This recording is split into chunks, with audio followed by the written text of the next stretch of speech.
بسم الله الرحمن الرحيم وقال نسوة في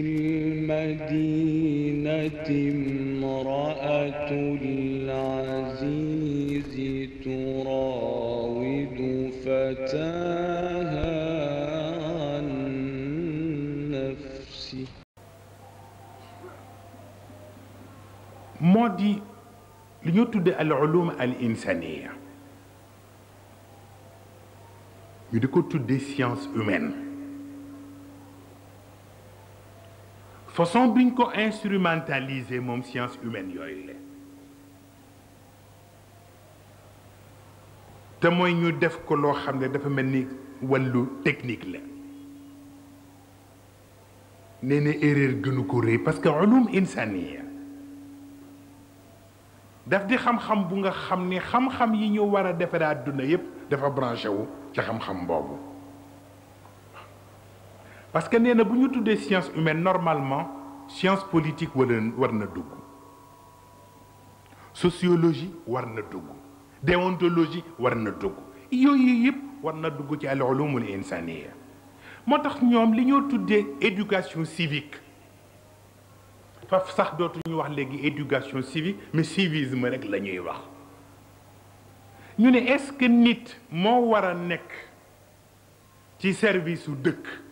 walla dëkk moo war a nekk ci service su nit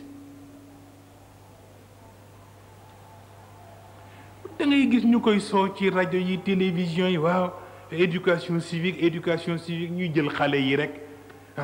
nan ay drapeau bu ñu yëkkati drapeau nga def nii fàtteloo la sa bopp yow te xam ni yow yaa fi bàyyi drapeau bi waaw waaye ñu bëgg la def militaire bu ndaw pour bëgg bu ñu yëkkati drapeau ngay def nii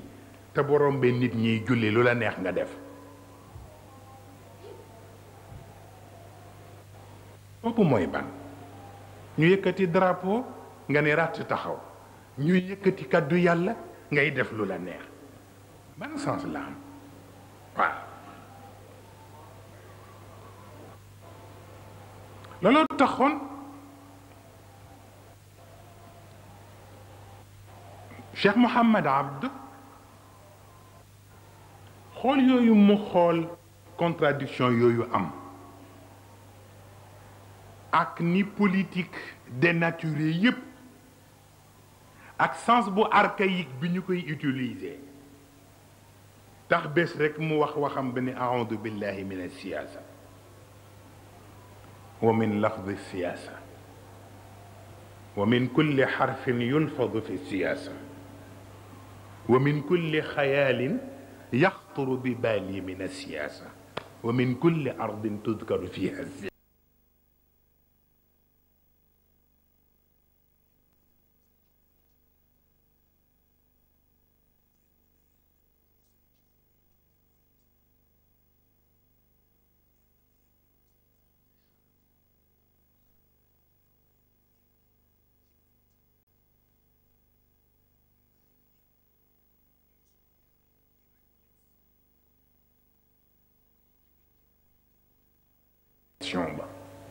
waaw maa ngi muslu ci yàlla wàcce ma barab bu ñu xam ni dañ faa tuddoo politique xam nga boo ko déggee noonu rek doo dem parce que dafay dellu ci li Maodo doon wattuloo ci ne pas se tromper sur la rigueur apparente des textes waaw parce que fahmul kalaam ak fahmul mutakallim bokkul waaw am na koo xam ne bu waxee bul jéem a firi wax bi seetal ki wax nga natt ko ci sagesse am natt ko ci maturité am ba xam wax bi ndax ni nga ko déggee lool la walla wax bi leneen la waaw di nga gis ku firi waxu nit rek daanu waaw moo dal jullit yi waaw moo dal jullit yi waaw keroog bi sunu borom wàcce aayaam boobule alladina amanu walam yulbisu imanahum bi zulmin ulaika lahumul amnu wa hum muhtadun sunu boroom wax ni ku gëm-gëm gu wér te ngëm nga tooñ xajamalu ko dinaa la sécuriser ca biir ngëm nga waaw te danaa la wan fooy teg sa tànk bi aaye bi wàcce yonent bi jàng ko mais saxaaba yëpp dañ doon lox ni kon boye boo ñu noppalu parce que walam yulbisu imanahum bi zulmin kan moo fi dul tooñ fii yonent bi ni leen inna shirka la zulmun azim kon nag walam yulbisu imanahum bi zulmin yaani bi shirkin waaw loolu rek la firi waaw boo gëmee te dendale woo yàlla ak leneen déjà base la boo amee base ba yàlla mën na la sécuriser waaye boo dendalee yàlla ak leneen nag xam ne risque yëpp commencé na waaw loolooy tax façon bi ñu leen waxoon keroog ci wan leen ni leen li ñoo tudde ay démocratie de principe bokkul ak démocratie de combat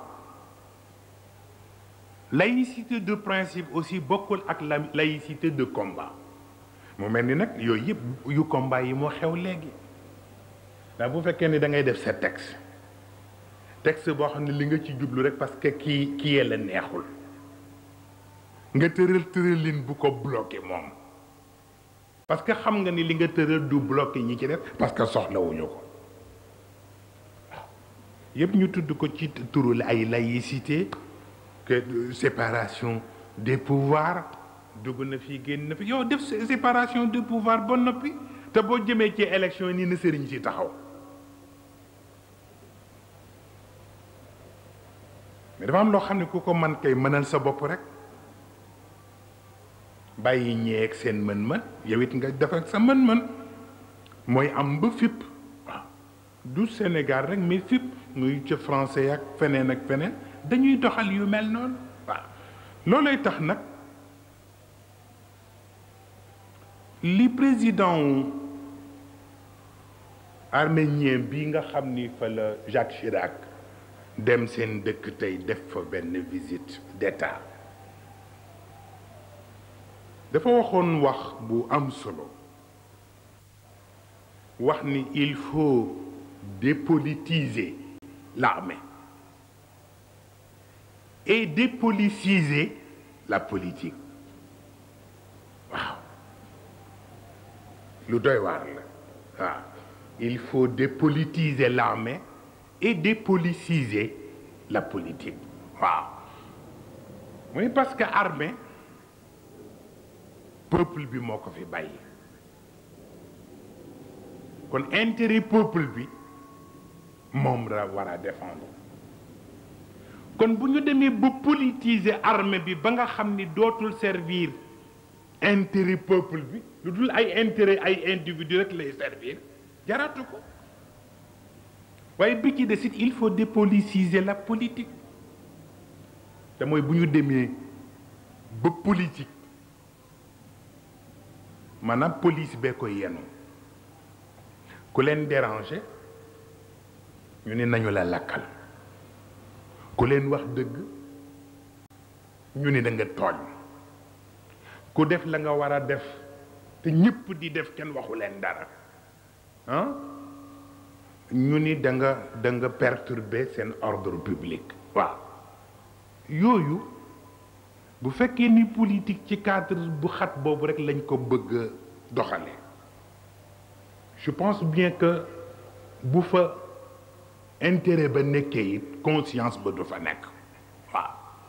te lu fa conscience ba nekkul rek la muy yàq moo ëpp la muy defar waaw looloo tax ñu tudd ni pour xam-xam yooyu mën a jëriñ li ñoo tudde al ulum al insaniya li ñoo tudde al ulum al ijtimaiya li ñoo tudde al ulum al siyasiya yooyu yëpp pour mu mën a jëriñ dëgg-dëgg mu ngi ci ñu mën a xam ñaar lan mooy seen rôle ak lan lañu bokk parce que dañu wax ni les langues dana la may nga dégg lu nga xam ni boo ko jàngee ci beneen langue ba doo ko déggee noonu par exemple ci wàllu tubaab li ñoo tuddee université ak li ñoo tuddee société xam nga ñaari baat yi boo dégloo ci wax bi bokkuñu fu ñu jógee ci wàllu baat da nga ni université ni société mais bu dee ci arab da nga naan jamia fii ni mujtama fii kon bu dee ci arab ñaari baat yi ñoo bokk fu ñu jógee bu ci ne dafay compléter bi ci des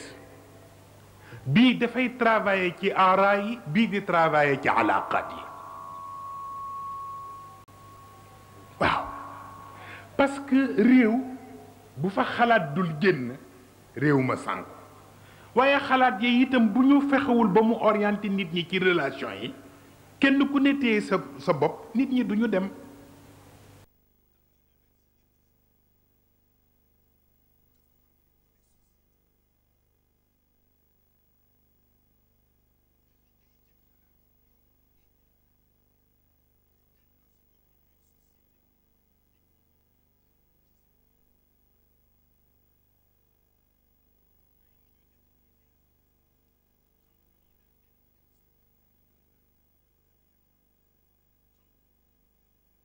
culture rek lañ ko def surtout lu mel ni droit lu ko ëpp doole ci dund nit amul bu jëkkoon ci anglais yi madrasatul xuquq dafa daan am nekkul woon faculté mais c'est toute une école boo xam ni li muy jàngale mooy nit nuñ koy yare ba mu xam luy droit am xamit luy droit ñi ci des waaw looloo tax nag فما عرف الأرجاء إلا رجالها وإلا فلا فضل لترب على ترب عرب yi ñoo wax ne dëkk boo dégg ñu di ko tudd nit a tax waaye nit ka tax ñu di ko tudd nag la mu daj ba ñu tudd ko wallaay nit ñi xamuñu ko waaw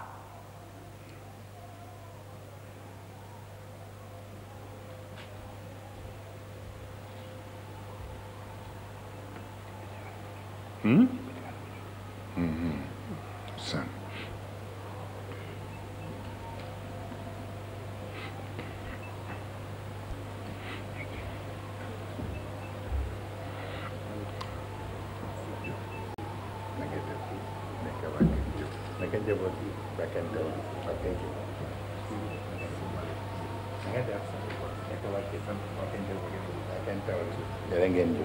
Barakallah.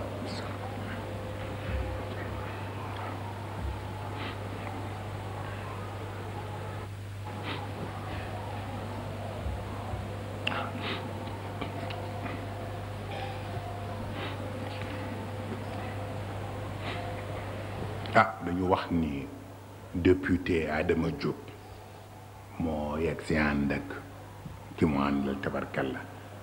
ñu ngi ko nuyu te di ko sant ci teewaay bi